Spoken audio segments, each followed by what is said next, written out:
प्रभु यीशु मसीह के नाम में सभी को जय मसीह की।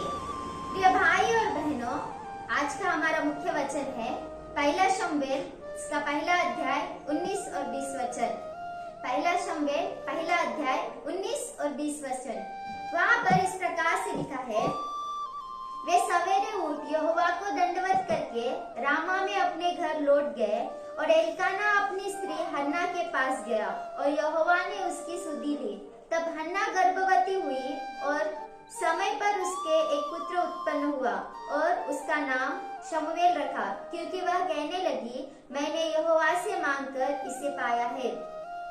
अगर हम इस वचनों को देखेंगे तो यहाँ पर एक स्त्री के विषय में लिखा है। स्त्री का नाम क्या है कहने से? हन्ना। भविष्यवक्ता शमूएल की माता हन्ना के विषय में आज हम ध्यान करने वाले हैं। हन्ना कौन है कहने से? एल्काना की पत्नी है। एल्काना को दो पत्नियां थे, एक का नाम हन्ना था और दूसरी का नाम पनिन्ना था। पनिन्ना को तो पुत्र थे, लेकिन हन्ना को कोई पुत्र नहीं था। हन्ना एक बांझ की तरह कहलाई गई, जिसको पुत्र नहीं थे। लेकिन हन्ना जो है हर समय रोती थी, हर समय वो परमेश्वर से प्रार्थना करती थी कि प्रभु मुझे पुत्र दे। इसको पुत्र नहीं थे, इसीलिए ही इसने एल्काना को दूसरा विवाह करने के लिए भी ये राजी हो गई करके हम वचन में देख सकते हैं। लेकिन जो पनिन्ना है वो हर दिन हर समय इसे चिढ़ाती थी, इसे ताड़ना देती थी करके वचन में स्पष्ट रीति से लिखा है। परमेश्वर ने इसकी प्रार्थना को सुना और परमेश्वर ने इसे एक पुत्र दिया। उतना ही नहीं, इसने उस पुत्र को परमेश्वर के लिए अर्पण किया और परमेश्वर ने इसे आशीष देकर इसे और 5 पुत्रों को दिए करके हम इसके विषय में वचनों में देख सकते हैं। तो हन्ना के जीवन से हम क्या सीख सकते हैं कहने से? सबसे पहली बात, हन्ना जो है कष्टों में परमेश्वर की ओर देखने वाली स्त्री थी। पहला शमूएल पहले अध्याय के 7वें वचन को अगर हम पढ़ेंगे तो वहाँ पर ये पनिन्ना जो है हन्ना को हर समय कोसती थी, हर समय उसे चिढ़ाती थी कि उसका कोई पुत्र नहीं है, इसके पास पुत्र है करके। इन बातों को सुनते सुनते हन्ना जो है वो बहुत ही कष्ट में चली जाती है। इसे बहुत दुख लगता है कि इसका कोई पुत्र नहीं है, इसीलिए वो हर समय रोती रहती है। एल्काना हर समय उसे सांत्वना देता है कि मैं तुझे नहीं हूँ क्या, मैं 10 पुत्रों से भी अधिक तेरे लिए नहीं हूँ क्या, लेकिन वो नहीं सुनती। उस कष्टों में भी, उस समस्या में, उस दर्दों में वो परमेश्वर की ओर देखी करके हम वचन में देख सकते हैं। उसने परमेश्वर से सहायता मांगी, उसने परमेश्वर से प्रार्थना किया करके वचन में लिखा है। अगर हम भजन संहिता की पुस्तक में देखेंगे तो वहाँ पर इस प्रकार से लिखा है, सहायता कहाँ से मिलती है? सहायता यहोवा से ही मिलती है ना करके वचन में स्पष्ट रीति से लिखा है।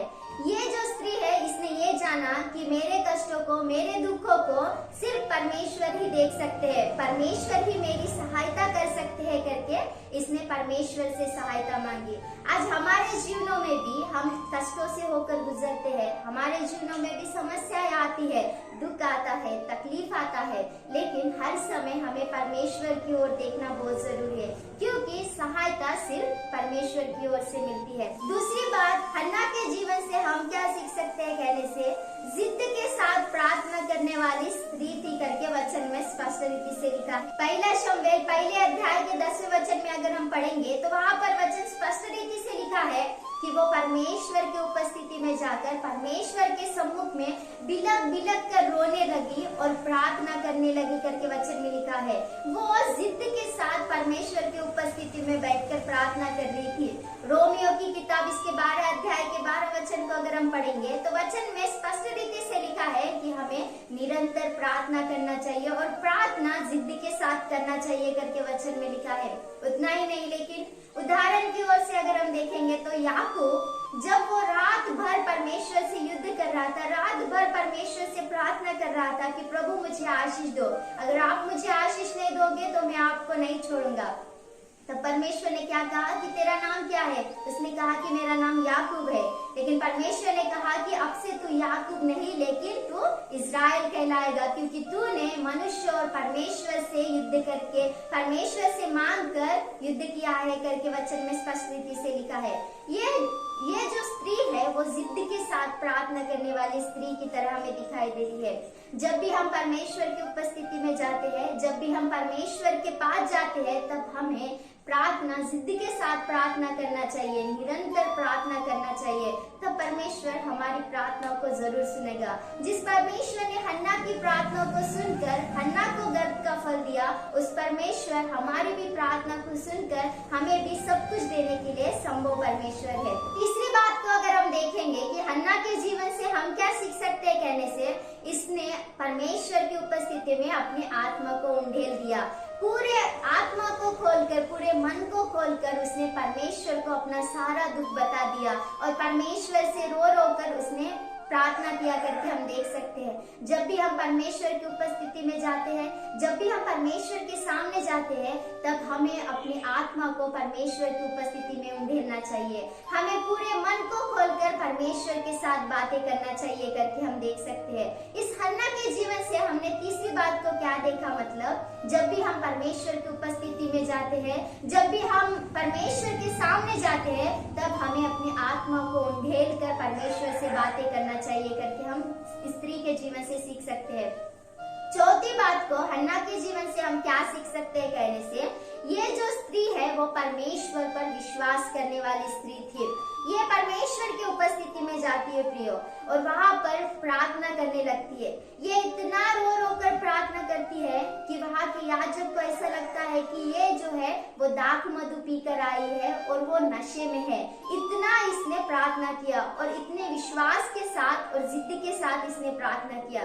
तब जो याजक है उसे पूछता है कि तू क्यों इतना दाख मधु पीकर यहाँ पर आई है, लेकिन उसने क्या कहा कि मैं दाख मधु नहीं पी हूँ, मैं अपने आत्मा को, मैं अपने प्रार्थना को परमेश्वर के सामने रख रही हूँ।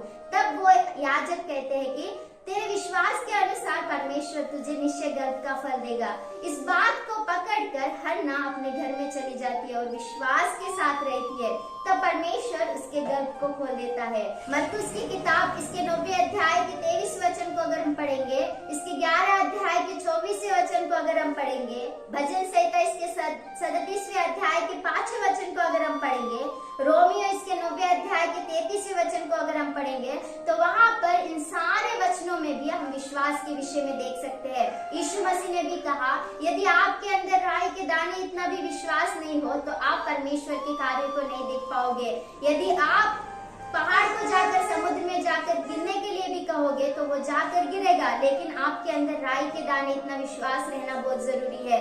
हमारे अंदर अगर हम परमेश्वर के कार्य को देखना चाहते हैं, हम परमेश्वर के अद्भुत कामों को अपने जीवन में देखना चाहते हैं, तो हमारे अंदर विश्वास रहना बहुत जरूरी है। हन्ना ने परमेश्वर पर विश्वास किया और ये विश्वास किया कि परमेश्वर निश्चय मेरी कोख को खोल देगा, और निश्चय परमेश्वर ने उसके विश्वास के अनुसार ही उसके कोख को खोल दिया। यदि हमारे जीवनों में भी हमने ऐसे बहुत सी बार देखा है, बहुत सारे लोगों ने विश्वास किया और परमेश्वर के अद्भुत कामों को उनके जीवनों में देखा। हमारे अंदर विश्वास रहना बहुत जरूरी है प्रियो, हमारे अंदर विश्वास रहना बहुत जरूरी है। मसीह जीवन मतलब ही विश्वासी जीवन। अगर लोगों को हम बताएंगे कि हम मसीह है तो वो बोलेंगे कि आप विश्वासी हो। हमारे अंदर यीशु मसीह पर विश्वास रहना चाहिए। जब हमारे अंदर यीशु मसीह पर विश्वास रहेगा, निश्चय वो परमेश्वर हमारे जीवनों में अद्भुत कार्य को करेगा। पांचवी बात, इस हन्ना के जीवन से हम क्या सीख सकते हैं, मतलब इसने परमेश्वर को अर्पण किया। अपने बेटे को परमेश्वर के लिए अर्पण किया। अपने पेट में जन्मे हुए बेटे से भी अधिक इसने परमेश्वर से प्रेम किया।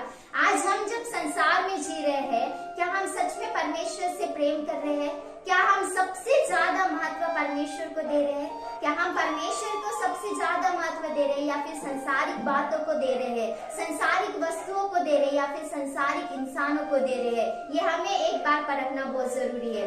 इसने अपने बेटे को परमेश्वर को अर्पण किया। शमूएल जन्मा, दूध छुड़ाने के बाद ये जो स्त्री है, हन्ना है, उसको लेके जाके परमेश्वर के मंदिर में पूरी रीति से सौंप देती है। हमारे जीवन में भी अर्पण करने का स्वभाव रहना चाहिए। हमारे जीवन में सबसे ज्यादा महत्व परमेश्वर को देने का स्वभाव रहना चाहिए करके हम स्त्री के जीवन से देख सकते हैं। छठवीं बात को, स्त्री के जीवन से हम क्या सीख सकते हैं, मतलब इसने अपने बेटे को परमेश्वर के ऊपर भय और भक्ति के साथ जीना सिखाया। जब शमूएल दूध पी रहा था तब इसने सिखाया होगा कि परमेश्वर कौन है, परमेश्वर ने कैसे अद्भुत कार्य इजरायलियों के बीच में किए, परमेश्वर ने कैसे उन लोगों को कष्टों से, संकटों से छुड़ाया। ये सारी बातों को उसने सिखाया होगा। इसीलिए वचन में इस प्रकार से लिखा है, जब शमूएल परमेश्वर के मंदिर में जाता है, जब यहोवा के मंदिर में शमूएल गया, तब उसने यहोवा को दंडवत किया, यहोवा की आराधना की। इतना छोटा लड़का कैसे परमेश्वर को दंडवत कर सकता है, कैसे यहोवा की आराधना कर सकता है? इसने अपने माता से सारी बातों को सीखा। आज संसार में माताएं किस प्रकार की शिक्षाएं बच्चों को दे रहे हैं? क्या परमेश्वर के ऊपर भय भक्ति के साथ रहना सिखा रहे हैं या दूसरा मार्ग सिखा रहे हैं? अगर हम नीति वचन की किताब में देखेंगे तो वचन में इस प्रकार से लिखा है, बच्चों को अच्छे मार्ग की शिक्षा देनी चाहिए। जब वो बुढ़ापे में हो जाएंगे तब भी उस मार्ग से नहीं हटेंगे। इसीलिए जब बच्चे छोटे रहते हैं, उन्हें यहोवा के ऊपर भय भक्ति के साथ रहना सिखाना चाहिए। उन्हें परमेश्वर को दंडवत करने का, परमेश्वर की आराधना करने का, परमेश्वर के लिए सब कुछ करने की बातें उन्हें बचपन से ही सिखाना चाहिए। जब वो बड़े होंगे तब वो उस मार्ग से नहीं हटेंगे करके हम इस हन्ना के जीवन से सीख सकते हैं। और सातवीं बात हन्ना के जीवन से क्या देख सकते हैं कहने से, ये जो स्त्री है वो आशीषित स्त्री है। इसने अपने जन्मे हुए एक बेटे को परमेश्वर को अर्पण किया, लेकिन परमेश्वर ने इसे और 5 बेटे को दिया करके वचन में लिखा है। इस प्रकार से हन्ना ने परमेश्वर के द्वारा आशीषों को प्राप्त किए। यीशु मसीह संसार में दूसरी बार आने वाले हैं। जब यीशु मसीह संसार में आएंगे तब वो परमेश्वर के द्वारा आशीषित हुए लोगों को अपने पास बुलाएंगे। हमारे जीवन किस प्रकार से है, ये हमें अपने आप को एक बार परखना चाहिए। क्या सच में हम परमेश्वर के द्वारा आशीषित लोग हैं? क्या सच में ये बातें हमारे अंदर है? ये हमें अपने आप को परखना चाहिए। हन्ना के जीवन से हमने 7 बातों को देखा। सबसे पहली बात, हन्ना जो है कष्टों में, क्लेशों में, संकटों में परमेश्वर की ओर देखने वाली स्त्री थी। सहायता को परमेश्वर से मांगने वाली स्त्री थी। दूसरी बात को हमने देखा कि ये जिद के साथ प्रार्थना करने वाली स्त्री थी। हर कलीसिया के अंदर, हर सेवक के अंदर, हर एक विश्वासी के अंदर जिद के साथ प्रार्थना करने का स्वभाव रहना चाहिए करके हमने देखा। तीसरी बात को हमने इसके जीवन से देखा कि ये परमेश्वर के सामने अपनी आत्मा को उंडेलने वाली स्त्री थी। हमें भी परमेश्वर के सम्मुख में अपने आत्मा को उंडेल के रहना चाहिए करके हमने सीखा। चौथी बात को हमने देखा कि यह परमेश्वर पर विश्वास करने वाली स्त्री थी। हर एक व्यक्ति जो मसीह कहलाता है वो विश्वासी है और हमें हर समय परमेश्वर पर विश्वास रखकर जीना चाहिए करके हमने सीखा। पांचवी बात को हमने देखा स्त्री के जीवन से, इसने अपने बेटे को परमेश्वर के लिए अर्पण किया। अपने कोख में जन्मे हुए बेटे से भी अधिक इसने परमेश्वर से प्रेम किया करके हम देख सकते हैं। छठवीं बात को हमने सीखा कि ये जो स्त्री है उसने अपने बेटे को परमेश्वर में भय और भक्ति के साथ जीना सिखाया। आज संसार में अनेक माताएं अपने बेटे को परमेश्वर में भय और भक्ति के साथ चलना सिखाना चाहिए करके हमने देखा। और सातवीं बात और अंतिम बात हमने देखा कि ये परमेश्वर के द्वारा आशीषित स्त्री थी। आज हर एक लोग परमेश्वर के द्वारा आशीषित रहकर परमेश्वर के दूसरे आगमन के लिए तैयारी के साथ रहना चाहिए करके हम देख सकते हैं। इन 7 बातों के द्वारा और हन्ना के जीवन के द्वारा परमेश्वर आप सभी को आशीष दे। आमीन।